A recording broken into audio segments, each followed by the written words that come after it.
एक लोक गायिका है नेहा सिंह राठौर। लगातार वो यूपी के मुख्यमंत्री योगी आदित्यनाथ के प्रशासन पर सवाल उठाते हुए गीत गाती हैं, जिस वजह से वो विवादों में और सुर्खियों में रहती हैं। हाल ही में यूपी पुलिस ने नेहा सिंह राठौर को नोटिस भी थमाया था। हालांकि ऐसा नहीं है कि सिर्फ नेहा ही अपने गीतों से योगी को घेरती हैं, बल्कि नेहा के विवादित गीतों का जवाब भी गीतों से ही दिया जाता है। अब इस पूरे मामले में कवि अनामिका जैन अंबर सामने आई हैं। उन्होंने यूपी में बाबा गाने का तीसरा सीजन जारी किया है। इसमें वो बुलडोजर मॉडल की तारीफ करती दिख रही हैं। साथ ही बुलडोजर एक्शन को भी सही ठहरा रही हैं। दरअसल मेरठ की बहू और इंटरनेशनल कवित्री डॉक्टर अनामिका अंबर ने होली पर बुंदेलखंडी गाने यूपी में बाबा का पार्ट 3 रिलीज किया है। उन्होंने नेहा सिंह राठौर के यूपी में काबा की तरह इसे यूट्यूब पर रिलीज किया। लोग अनामिका के इस गाने को बेहद पसंद कर रहे हैं। इससे पहले भी अनामिका यूपी चुनाव 2022 में नेहा सिंह राठौर के गीत यूपी में काबा का जवाब दिया था। इस दौरान भोजपुरी सुपरस्टार रवि किशन और मनोज तिवारी ने भी यूपी में काबा का अपने अंदाज में जवाब दिया था। एक बार फिर अनामिका जैन ने नेहा सिंह राठौर के यूपी में काबा का नया पार्ट आते ही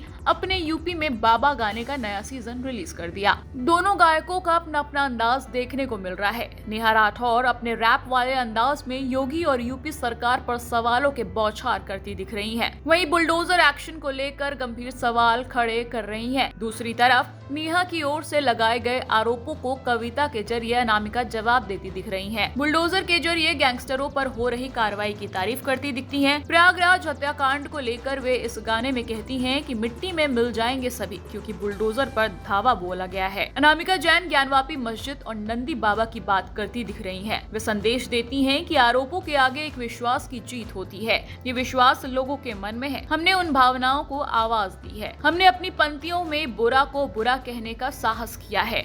गाने के बोल की चर्चा करते हुए वे कहती हैं, हमने बुरे को बुरा कहा है, मैंने भले को भला बोला। सुन ले देश में दाव लगा के कभी न खुद को तोला, पहले भी जो सही था उसको सही बोला। टाइम्स नव भारत डिजिटल ओरिजिनल की रिपोर्ट।